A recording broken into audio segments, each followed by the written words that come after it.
नमस्कार मित्रांनो खरीप पीक विम्या संदर्भात आज एक मोठे अपडेट शेतकऱ्यांसाठी आलेले आहे. मित्रांनो, या जिल्ह्यात शेतकऱ्यांना पीक विम्याचे वाटप सुरू करण्यात आले आहे. मित्रांनो, पात्र शेतकऱ्यांची यादीसुद्धा प्रसिद्ध करण्यात आली आहे. ही यादी तुम्हाला तुमच्या ग्रामपंचायत किंवा तुमच्या कृषी कार्यालयामध्ये पाहायला मिळेल. मित्रांनो, यामध्ये कोणकोणते जिल्हे व महसूल मंडळ पात्र असतील त्यात आपण या व्हिडिओमध्ये पाहणार आहोत. तसेच यामध्ये कोणत्या पिकांसाठी पीक विमा देण्यात येईल आणि हा पीक विमा किती जिल्ह्यामध्ये वाटप होईल याची सर्व माहिती आज आपण या व्हिडिओमध्ये पाहणार आहोत. चला तर मित्रांनो, आपण जराही वेळ न वाया घालवता या व्हिडिओला सुरुवात करूया. तर पहा मित्रांनो, या 16 जिल्ह्यातील शेतकऱ्यांच्या बँक खात्यामध्ये पीक विमा जमा होण्यास सुरुवात झालेली आहे. मित्रांनो, महाराष्ट्रातील शेतकरी समुदायांसाठी एक अत्यंत आनंददायक बातमी आहे. केंद्र सरकारच्या प्रधानमंत्री फसल विमा योजनेअंतर्गत खरीप हंगाम 2024 मधील नुकसान भरपाईची प्रक्रिया गती घेत आहे. या महत्त्वाकांक्षी उपक्रमामुळे नैसर्गिक आपत्तीमुळे पीक नुकसान झालेल्या शेतकऱ्यांना थेट त्यांच्या बँक खात्यामध्ये आर्थिक सहाय्य पोहोचवले जात आहे. हा उपक्रम केवळ आर्थिक मदत नाही, तर शेतकऱ्यांच्या भविष्यासाठी सुरक्षित प्रदान करणारा एक मजबूत आधार आहे. पीक विमा योजनेचा प्राथमिक हेतू हवामानाच्या प्रतिकूलतेमुळे होणाऱ्या कृषी नुकसानीपासून शेतकऱ्यांना संरक्षण प्रदान करणे आहे. पावसाळ्यामध्ये अपुरा पाऊस, दुष्काळी परिस्थिती, गारपीट, पूर किंवा इतर नैसर्गिक आपत्तीमुळे शेतकऱ्यांचे मोठे आर्थिक नुकसान होते. अशा संकट काळात त्यांना आर्थिक मदत मिळावी म्हणून ही योजना रचण्यात आली आहे. राज्यातील मुख्य जिल्ह्यामध्ये या योजनेची अंमलबजावणी गतिमानपणे सुरू आहे. अहमदनगर, बीड, अकोला, बुलढाणा, नागपूर, लातूर, पुणे, सोलापूर, ठाणे आणि यवतमाळ या महत्त्वाच्या कृषी जिल्ह्यामध्ये विमा निधीचे वितरण करण्यात आले आहे किंवा लवकरच येत्या 2 दिवसांमध्ये पूर्ण होणार आहे. प्रशासनाने लाभार्थ्यांना वेळेत मदत मिळावी यासाठी विशेष प्राधान्य दिले आहे.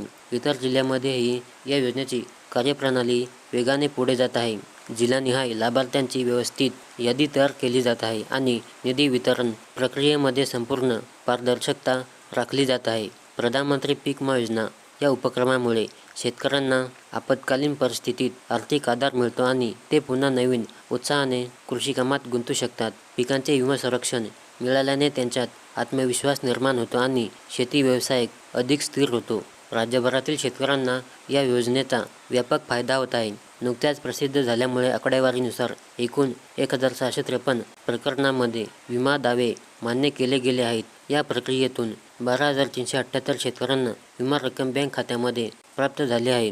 हे आकडे योजनेच्या प्रभावी कार्यप्रणालीनेच स्पष्ट दर्शन घडवतात. 2023 मध्ये या योजनेअंतर्गत 1,177 दावे मंजूर झाले होते आणि 20,904 शेतकऱ्यांना लाभ मिळाला होता. या तुलनात्मक आकडेवारीनुसार असे स्पष्ट होते की योजना शेतकऱ्यांसाठी अत्यंत फायदेशीर ठरत आहे आणि त्यांच्या आर्थिक समस्यांचे निवारण करण्यात यशस्वी होत आहे. या योजनेचा लाभ घेण्यासाठी काही आवश्यक अटींचे पालन करणे गरजेचे आहे.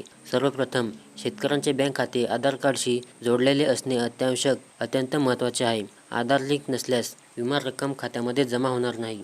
याशिवाय अर्ज करताना दिलेली संपूर्ण माहिती अचूक आणि संपूर्ण असावी. या नियमांचे पालन न केल्यास योजनेचा लाभ मिळण्यास अडथळे निर्माण होऊ शकतात. म्हणून योजनेचा लाभ घेण्यापूर्वी या सर्व अटी काळजीपूर्वक समजून घेणे अत्यंत महत्त्वाचे आहे. बँकिंग आवश्यकता आणि KYC. पहा मित्रांनो, बँक खाते नेहमी सक्रिय स्थितीत असणे अत्यंत महत्त्वाचे आहे. खाते निष्क्रिय असल्यास किंवा KYC प्रतिक्रिया अपूर्ण असल्यास आर्थिक व्यवहारामध्ये अडचणी येऊ शकतात. KYC म्हणजे बँकेकडे तुमची ओळख आणि वैयक्तिक माहिती अपडेट असणे आवश्यक आहे. या योजनेमुळे महाराष्ट्रातील कृषी क्षेत्राला नवी दिशा मिळणार आहे. शेतकऱ्यांमध्ये आत्मविश्वास निर्माण होऊन ते आधुनिक आणि उत्पादनात्मक पिकांकडे वळतील.